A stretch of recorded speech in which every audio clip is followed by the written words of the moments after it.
Part 3. Camera App Guide. My dear friends, today I will show you extraordinary photography and videography done by Xiaomi 13 Pro flagship phone. This video is made in 3 parts. This is part 3 of video series. Here I am explaining about camera app use. First part is about hardware specifications and MIUI 14. Second part is about camera specification. Recently, myself and my 2 friends visited many Mumbai tourist places like Gateway of India, Juhu Beach, Taj Hotel, CST area, Bao Cha Dhaka, Nehru Science Center, Haji Ali, Jahangir Art Gallery. We have clicked many photos and videos of these tourist places. All photos and videos are exceptional, like professional camera. Xiaomi has done good work by launching this Xiaomi 13 Pro phone. Xiaomi 13 Pro uses quite a comprehensive native camera app with several different shooting modes available to choose from.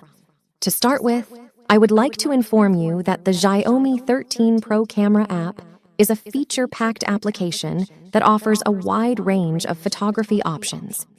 Let me give you an overview of the key features and functions of the camera app. The Xiaomi 13 Pro camera app provides various shooting modes, such as photo, video, pro, night, and portrait. You can choose the appropriate mode based on your photography. Photo mode. By default, the shooting mode is photo, which is what most people are likely to use as their go-to shooting mode.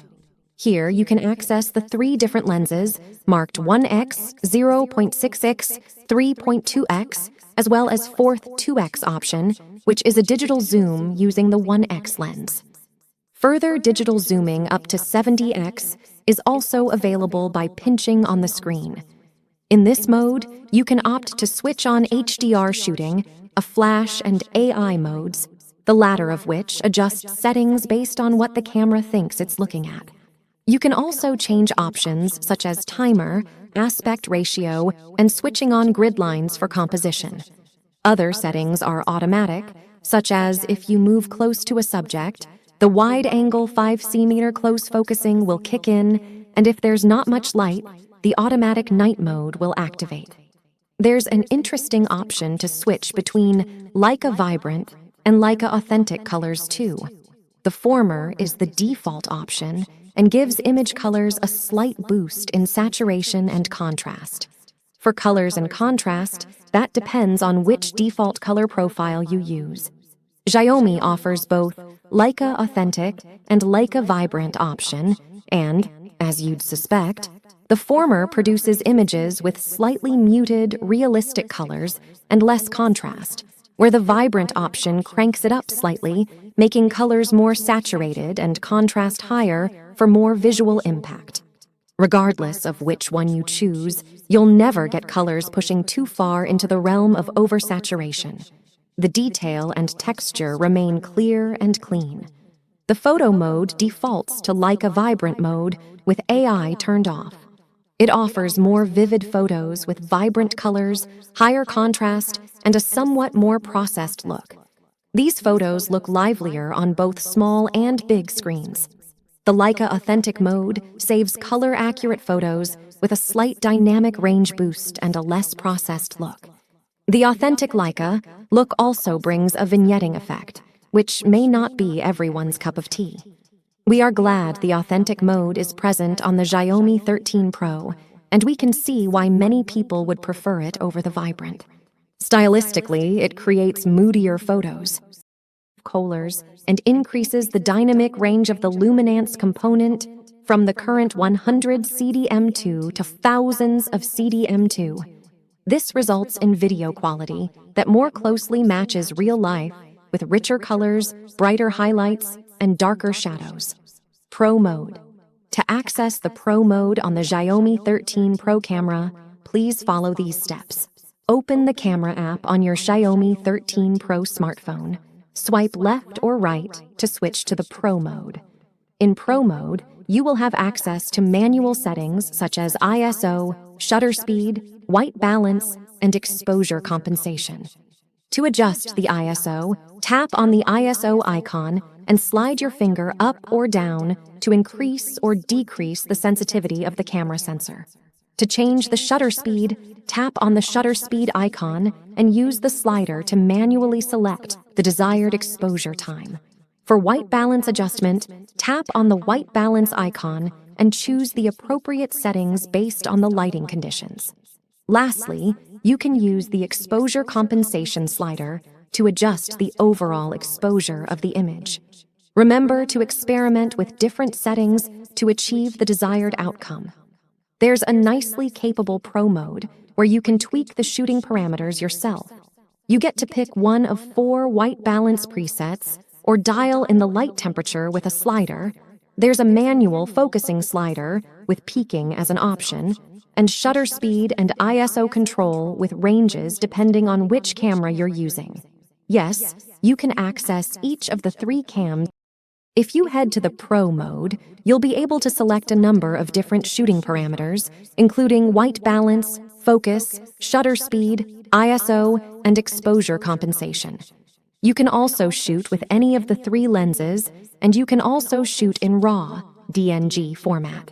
Here, you can activate 50 megapixel shooting, but not if you want to shoot in RAW format, too, as well as change aspect ratio or switch on a timer. The same Leica Authentic, Leica Vibrant options are also available here too.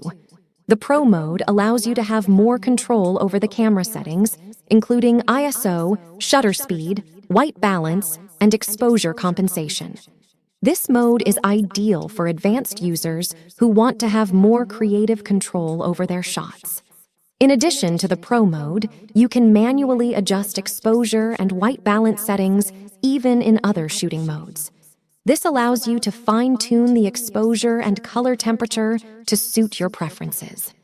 For photographers who prefer to have more flexibility in post-processing, the camera app supports capturing photos in RAW format. RAW files retain more details and offer greater editing capabilities compared to JPEG files. Portrait mode. The portrait mode is somewhat unusual compared to most other smartphones. You can use it in standard mode, where you'll be zoomed quite far in on the person or other subject, such as still life, using the 3.2x telephoto camera. If you want to include more of the subject's context, you'll need to tap an icon of a body to zoom out. As well as this, you can also choose to shoot with the Leica Master Lens system. If you tap a lens icon, you can choose between black and white, 35mm, swirly bokeh 50mm, portrait 75mm, and soft focus 90mm. All are worth experimenting with, but the black and white and portrait options give the best results. Portrait mode does a good job, particularly when the subject has a fairly simple outline. There's a reasonably natural drop-off in focus from the main subject, especially if you're only looking at it at the small size of the phone screen itself, rather than large on a computer screen. Finally, the portrait mode uses the telephoto camera by default, but you can switch to full body mode, main camera, if you want. There are different effects for those wanting more artsy portraits. Xiaomi and Leica offer a powerful portrait mode with a few options to choose from. Default, 75mm, no enhancements, 35mm black and white, 50mm swirly bokeh, 75mm portrait, and 90mm soft focus. There is also a full body mode, which shoots portraits with the primary camera. The default portraits are taken with the telephoto camera and are impressive. The subject is detailed, well exposed, and free of noise, with natural rendition and likable colors. The natural bokeh is lovely. The full body mode shoots portraits with the main camera and its 23mm lens. The images are great, with excellent subjects, proficient separation, and likable blur. Colors, contrast, and dynamic range are excellent, as usual. The 50mm zoomed portraits are shot on the main camera, and we still consider them excellent even if the subject's detail isn't top-notch. We liked the dramatic 35mm B&W portraits shot on the main camera. Those are quite artsy, with excellent monochrome presentation, more than enough detail, proficient subject separation, and likable blurry background. Night mode. Night mode delivers the best results with the main lens, as expected, but both the ultra-wide and the telephoto also do a pretty good job, producing fairly impressive results, which again compete with other similar flagship models. Night mode is available on all 4 cameras, and there is even night video for the primary cam. The Xiaomi 13 Pro offers auto night mode processing in its photo mode. It will apply whatever simulated exposure and stacking as it sees fit. The default auto low-light photos from the main camera are impressive, among the best nighttime images we've seen lately, and rivaling only the ones coming from the same sensor. The resolved detail and overall rendition are class-leading, the dynamic range is impressively wide, and most of the highlights are handled with extreme proficiency. The white balance is outstanding, and the colors retain a really nice level of saturation. Night mode triggers on almost most scenes, but it is a bit faster. There are deeper shadows at times and even more contained highlights. Sometimes we can see slightly more detail in foliage and random elements on buildings. The night mode improvements of the auto mode are marginal at best, and we'd stick to auto for sure. Even without night mode, the primary camera offers class-leading photos. They have average dynamic range, evident by the blown highlights, but overall, the detail remains groundbreaking, the exposure is great, and the color rendition and noise reduction are thoroughly impressive. The 2x zoomed photos at night look less like lossless zoom and more like regular digital one. Other than the halved detail, they are excellent across the board. The 2x ones taken without night mode are still of the sort of lossless kind, with notably more detail and sharpness than the auto output. They are as great as the 1x one, and quite impressive for digitally zoomed ones. The auto photos from the telephoto camera at night are incredibly detailed, with wide dynamic range, outstanding exposure, and color saturation. The noise is impressively low, and we really liked their rendition. The night mode sometimes yields a bit more detail across areas of high complexity, but other than that, the photos look more or like the same as the auto ones. Turning the night mode off on the zoom camera sometimes presents you with even more detailed photos, but they are darker and of lower dynamic range. Other times you will just get darker and noisier photos. The auto photos from the ultra-wide camera are good. The resolved detail is satisfying, the noise is low, and the dynamic range is great. The colors remain saturated enough too, and even if the pictures are a bit darker, they are still among the best low-light ultra-wide ones we've seen. The night mode sometimes improves the skies and the dynamic range, but for the most part, the night mode and the auto mode offer similar, if not identical, photos. Turning the night mode off will give you a bit darker and noisier photo with still likable color saturation and enough detail, video recording, and quality. The Xiaomi 13 Pro can record videos up to 4K, 60 FPS with all 3 of its rear cameras, while 8K, 24 FPS is available only for the main camera. You can choose between the H.264 codec, the one used by default, and the more efficient H.265. There's always-on stabilization across the board too. The selfie camera is limited to 1080p, ULR 30 FPS. EIS is still available. The video bitrate is about 50 Mbps for the 4K footage and about 100 Mbps for the 8K videos. Audio is always recorded in stereo with 320 kbps bitrate, and it always sounds great. The 8K 24 FPS video from the main camera is great. There is a lot more detail than what we usually get from 8K footage from smaller sensors. Sure, some of the foliage and other random detail may look somewhat artificial, but the footage is detailed enough, the noise is low, the colors are accurate, and the dynamic range is impressive. The 8K 24 FPS low-light footage is not bad too. There is enough detail, The noise is kept reasonably low, colors are nice, but the dynamic range is rather low. We can imagine only few of you will capture 8K videos, and those are limited to just few minutes, so let's move to the mainstream 4K resolution. The 4K clips from the primary camera are superb. They offer a ton of resolved detail and balanced processing. The colors are vibrant and nice. The dynamic range is quite impressive too, and the contrast is good. We can't see any noise present in the footage.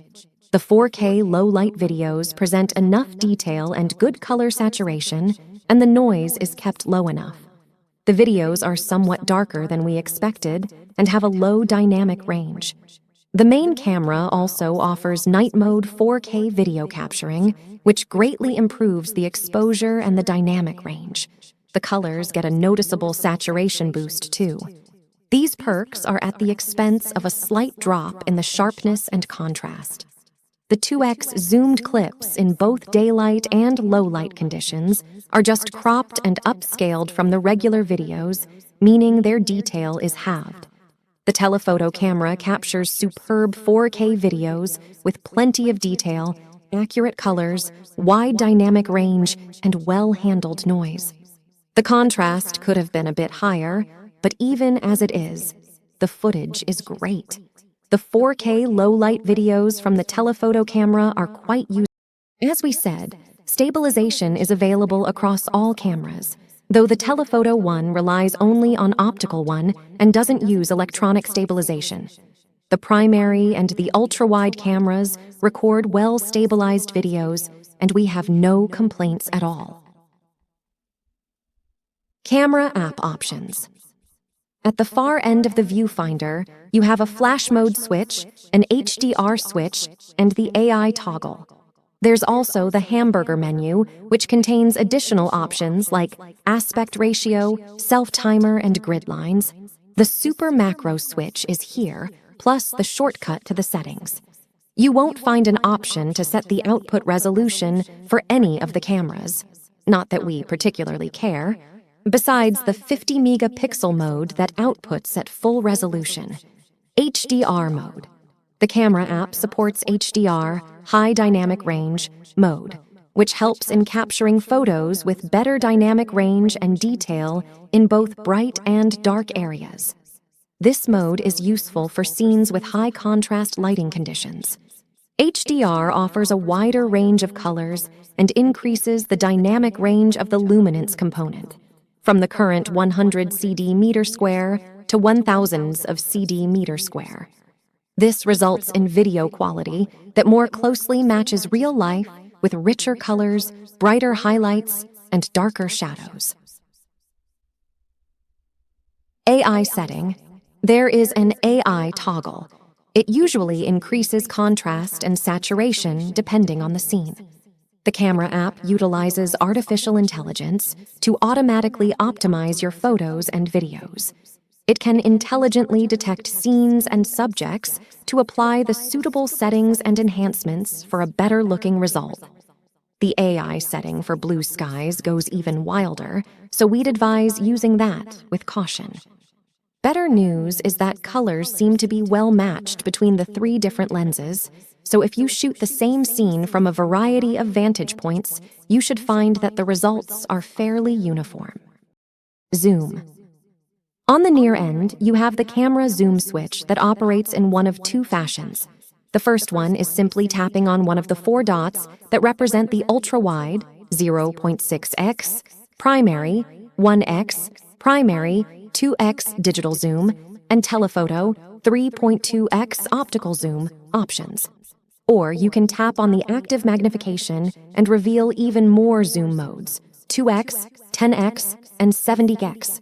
Because why limit yourself to sensible digital zoom magnifications? Thanks to the large sensor and the high resolution, the main camera also offers 2x lossless zoom, and there is a dedicated zoom toggle on the viewfinder. The 2x zoomed photos are all right. They use some sort of advanced digital zoom, maybe a crop from the 50 megapixel output, and they offer satisfying detail for this mode to make sense even if it's not on par with a 2x telephoto camera. The other properties, noise reduction, colors, contrast, dynamic range, are a match to the default output we already talked about. And you can use Leica Authentic on 2x zoom as well if you prefer that look. Digital zoom is helpful up unto a point. If you stick with 10x, the results aren't too bad, especially if you don't scrutinize them too closely.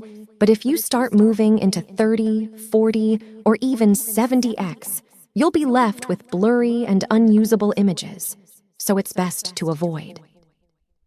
Manual focus. If you prefer manual focus over autofocus, the camera app allows you to manually. Hope you liked this video. Please subscribe to my channel. Your one like and subscribe encourages us.